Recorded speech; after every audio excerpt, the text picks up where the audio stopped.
खराब गेंदबाजी, नतीजा हार गई चेन्नई पहली बाजी।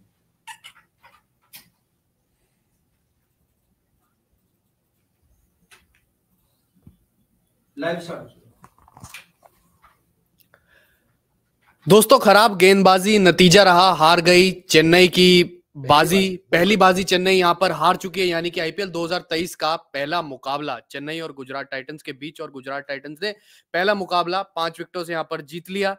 वही बात रही हो, कमजोर गेंदबाजी, और गेंदबाजी में ऐसा कोई ऑप्शन नहीं था चेन्नई के पास के डेथ ओवर्स में कमाल करके दिखाए कोई तेज गेंदबाज, और मिसमैनेज्ड जो है गेंदबाजी रही।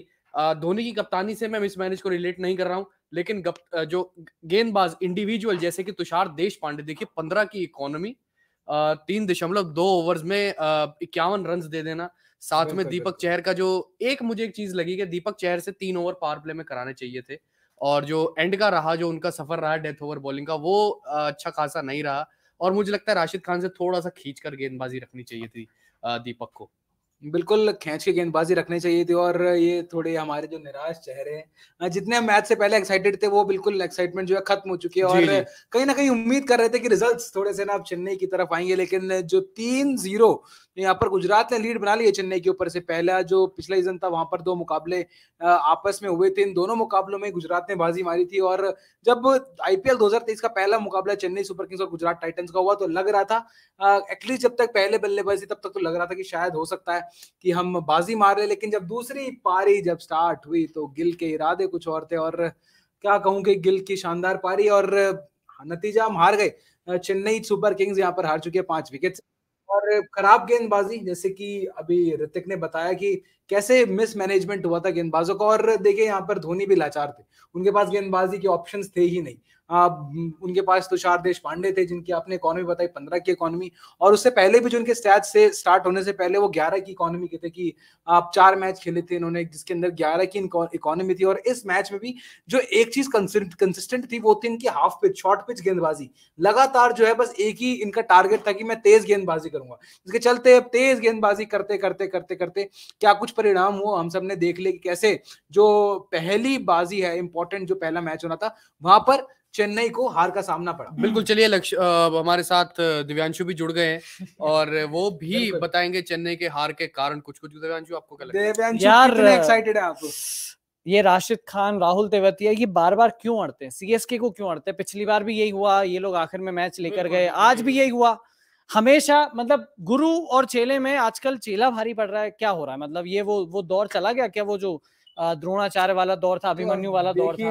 मतलब ये क्या बात हुई यार? लेकिन अब देखिए ना, वो चीज भी कि एक अकेला थक जाएगा, मिलकर उठाना, तो वही वाली बात है कि कब तक यहाँ पर धोनी और बाकी सब जो बल्लेबाज बोझ उठाते रहेंगे। थोड़ा गेंदबाजों को भी बोझ उठाना पड़ेगा, और जो कि बिल्कुल भी बोझ आने ही नहीं दिया।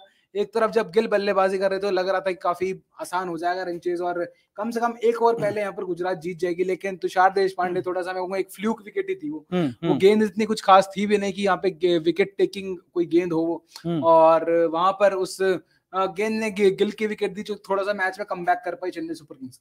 वरना जिस तरीके से ओपनिंग में जो पहले 6 ओवर थे, पावर प्ले में वहां रन बने, उसके बाद जो मिडिल ओवर्स में वहां पे भी रनों की कमी हुई नहीं।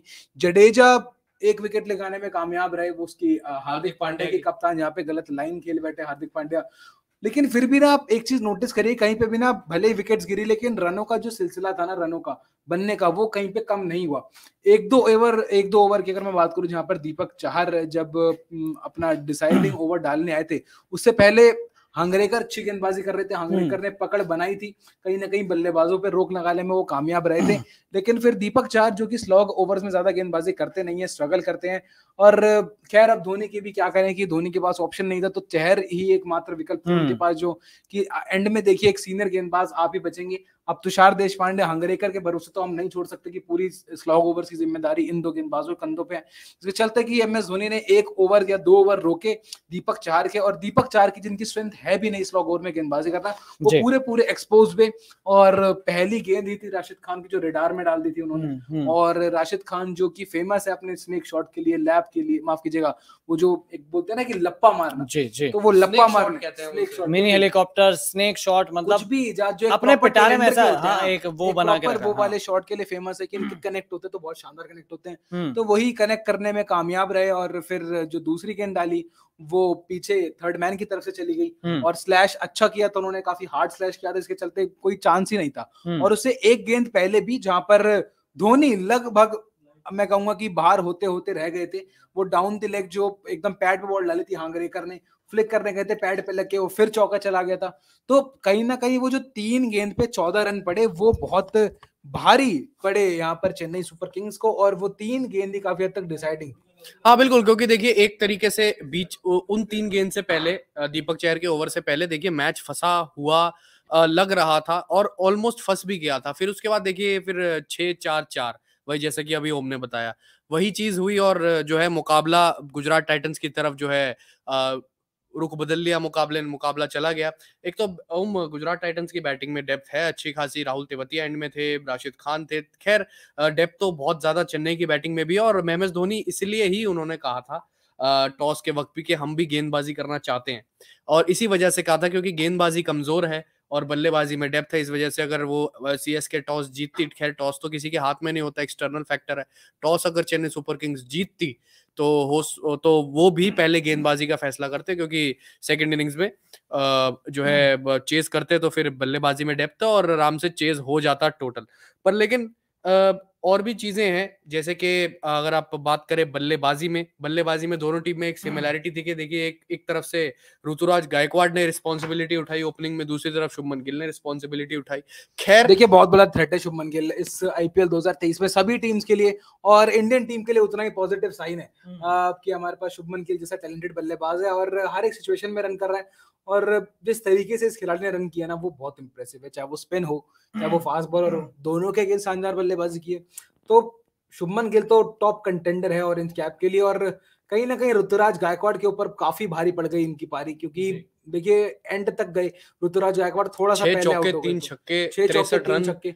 और सबसे बड़ी प्लस पॉइंट रही क्या रही गुजरात के साथ कि ये अकेले नहीं थे जिन्होंने रन किए, हमारी चेन्नई के लिए अकेले थोड़े बहुत एंडिंग में कंट्रीब्यूशन किया एमएस धोनी ने, उसके अलावा ऋतुराज गायकवाड़ थे जो एक तरीके से बिल्कुल आप देखिए अगर आप ओपनिंग पार्टनरशिप देखें कॉनवे और गायकवाड़ के बीच में, तो 14 गेंदों पर 14 रन की हुई, जिसमें 6 गेंद पे 1 रन बना के कॉनवे।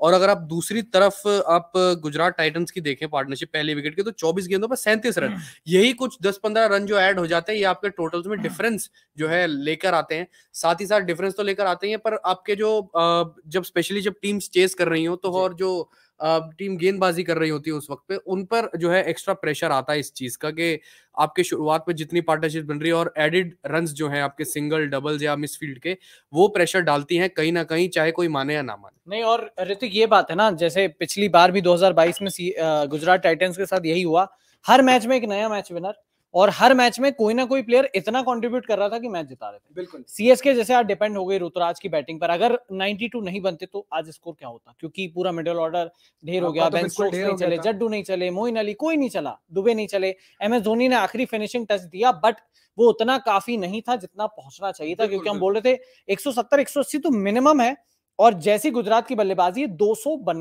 बनाना पड़ेगा सीएसके। देखिए 8-8 तो बॉलिंग ऑप्शन था, और कहीं ना कहीं जो चेन्नई का जो फैसला था कि हम तुषार देशपांडे को एज एन सब इम्पैक्ट प्लेयर यूज करेंगे, वो काफी गलत साबित हुआ। क्योंकि शुभमन गिल की आपने विकेट तो ले ली, लेकिन आपने साथ साथ 15 की इकोनॉमी से रन खर्च दिए, आपने 3 ओवर में 51 रन आपने खर्च दिए, उसके चलते कहीं ना कहीं जो मैच लूजिंग जो स्पेल था वो काफी हद तक तुषार देशपांडे का ही था। अब मुझे ऐसा लग रहा है ना कि अब वैसे तो अब ये एक वेकअप कॉल है देखिए चेन्नई सुपर किंग्स के लिए, उनको पता चल चुका है कि हमारी गेंदबाजी बहुत वीक है। बिल्कुल। अब हंगरेकर एक हमारे पास अच्छा एक मिल रहा है हमें, जिसने प्रेशर सिचुएशन में अच्छी गेंदबाजी करी है, और कहीं ना कहीं एमएस धोनी के प्लान्स के ऊपर वो खरे भी उतरे। तो तुषार देशपांडे तो पिछले सीजन भी खेले ही थे आपके लिए, और इस बार भी आपने उनको मौका दिया एज एन इम्पैक्ट प्लेयर। अब चेन्नई सुपर किंग्स को यहाँ पर दूसरा विकल्प जल्द से जल्द ढूंढना पड़ेगा, वो नेट्स में चाहे आप ट्राई कर लीजिए, चाहे आप कैसे भी ट्राई कर लीजिए, चाहे आप प्रशांत सोलंकी को मौका दे दीजिए, चाहे आप सिमरनजीत सिंह को आप मौका दे दीजिए, लेकिन जो भी है आपको विकल्प तुरंत ढूंढना पड़ेगा। बिल्कुल ढूंढना पड़ेगा। और देखिए कुछ कमेंट भी ले लेते हैं। हिंदू एकता बोल रहे हैं क्या हाल है भाई, दिव्यांशु भाई एकदम बढ़िया एकदम, अक्षय भाई दिलखुश प्रजापति मुझे पता था जीटी विन करेगा, बहुत दिन में मिले हो सभी। बिल्कुल यार दिलखुश, अब तो रोज मिलेंगे यहाँ पर, आप लाइव सेशन में जरूर आइएगा। हर्षवर्धन कप्तान था भाई, जिसने भी कप्तान बनाया हो तो उतने ज्यादा पॉइंट्स नहीं मिले होंगे। सीएसके मैच हार गया, बेन स्टोक्स। अब आप ये गाली दे रहे हैं। बिल्कुल बेन स्टोक्स काफी निराशाजनक उनका प्रदर्शन भी रहा। गेंदबाजी देखिए उन्होंने करी नहीं, और थोड़ी ना लैक ऑफ कम्युनिकेशन भी दिखाई दिया सीएसके प्लेयर्स के बीच, जहां पर वो एक चौका याद हो तो आपको, बेन स्टोक्स और डेवन कॉनवे के बीच, वो एकदम से बीच में निकल गया। वो भी काफी इंपॉर्टेंट रन्स थे, क्योंकि उससे पहले प्रेशर बनता आ रहा था। राहुल तेवतिया नए नए क्रीज पर आए थे, वो जब खेल रहे थे तो 11 गेंदों में कुछ 3-4 रन थे उनके, तो कहीं ना कहीं उनके ऊपर भी प्रेशर था कि वो जो स्ट्राइक रेट है, मैं 12 गेंद खेल चुका हूं, मैंने 3-4 रन बनाया, उस चौके से काफी हल्का हो गया था। जी बिल्कुल हल्का हो गया था। और जिस तरह से यहाँ पे बोल रहे प्रदीप भाई, रोहित का चेला है हार्दिक पांड्या। सही बात है भाई, हार्दिक सीखा रोहित से भी, विराट से भी, धोनी से भी, और आज उन पर ही भारी पड़ रहा है, मतलब चेला भारी पड़ रहा है। साथ ही साथ देखिए गुजरात टाइटंस की हैट्रिक भी हो गई है। एक तरीके से आप देखिए कि तीनों बार जो है आमना सामना हुआ दोनों टीमों का, सीएसके और जीटी का, और तीनों बार जीती है गुजरात टाइटंस। ये भी एक हार्दिक के लिए अपने आप में एक कैप्टेंसी स्टिंट के हिसाब से अच्छी बात है। पर लेकिन चेन्नई के लिए जो रन्स बन सकते थे, मुझे लगता है 30 से 40 रन बन सकते थे, जो बीच के ओवर्स मान लीजिए 11-12 ओवर से लेके कुछ 16-17 ओवर तक जो विकेटें भी गई, और जैसे जडेजा का विकेट गया, फिर उसके बाद आप देखिए बीच में मोमबाती रायडू मिडिल ऑर्डर का, क्या लग रहा है आपको? मोमेंटम खो दिया और रन्स नहीं बने, डॉट बॉल परसेंटेज बढ़ता है तो प्रेशर आता है। फिर उसके बाद आपके एंड के बल्लेबाज भी क्या कर लेंगे, वो तो सोने पे सुहागा हो गया कि धोनी ने मार दिया एक छक्का, बताइए कि 1 साल बाद कोई